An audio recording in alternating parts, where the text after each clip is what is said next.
जानेवारी 2025 रोजी पहाटे 3 वाजण्याच्या सुमारास कोटंबे घाटात वाहन क्रमांक MH14 KA 2185 हे वाहन संशयास्पद स्थितीत असल्याने पेठ पोलिसांनी थांबवले असता सदर वाहनात इतर मालांसहित काही तंबाखू व तंबाखूच्या गोण्या आढळून आल्याने त्यांनी सदर वाहन पेठ पोलीस ठाणे येथे आणले। त्यासाठी अन्न सुरक्षा अधिकारी देशमुख यांनी सदरच्या तंबाखूच्या गोण्यांची पाहणी केली असता सदर साठा सुगंधित तंबाखूचा असल्याचे निष्पन्न झाले आहे।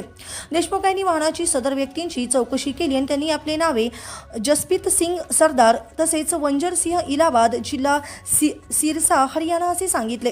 त्यानंतर सदर व्यक्तीकडून देशमुख यांनी पाहणी केली असता त्यामध्ये सुगंधित तंबाखूच्या 13 गोण्या व 500 ग्रॅम वजनाची 80 पाकिटे असे एकूण किंमत रुपये 48,750 रुपये इतका साठा असल्याचे आढळले।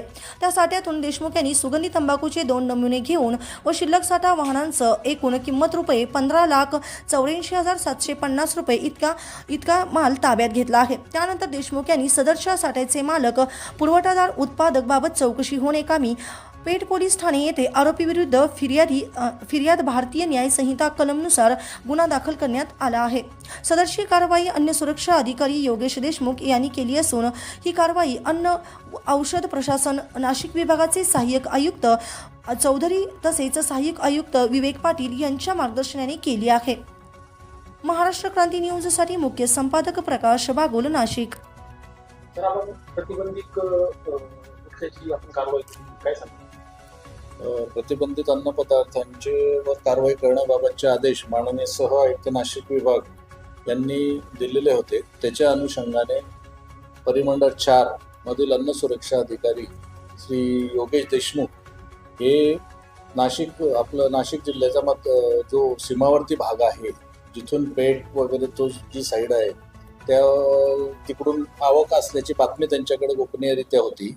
त्या अनुषंगाने त्यांनी ती पाळत ठेवलेली होती व पेठ पोलीस स्टेशन व आमच्या अन्न सुरक्षा अधिकारी श्री योगेश देशमुख यांनी संयुक्तिकरित्या एक कारवाई काल म्हणजे दिनांक 1/1/2025 रोजी सकाळी ही पेठ येथे करण्यात आलेली आहे। कोळंबे घाटामध्ये एक वाहन संशयास्पदरित्या काही माल घेऊन येण्याची खबर त्यांना मिळाली होती। त्या अनुषंगाने श्री देशमुख व पोलीस विभाग यांनी ते वाहन अडवले असता त्यामध्ये काही संशयित साठा त्यांना आढळला। देशमुख यांनी त्याची पाहणी केली असता तो सुगंधित तंबाखूचा साठा असल्याचे निष्पन्न झाले।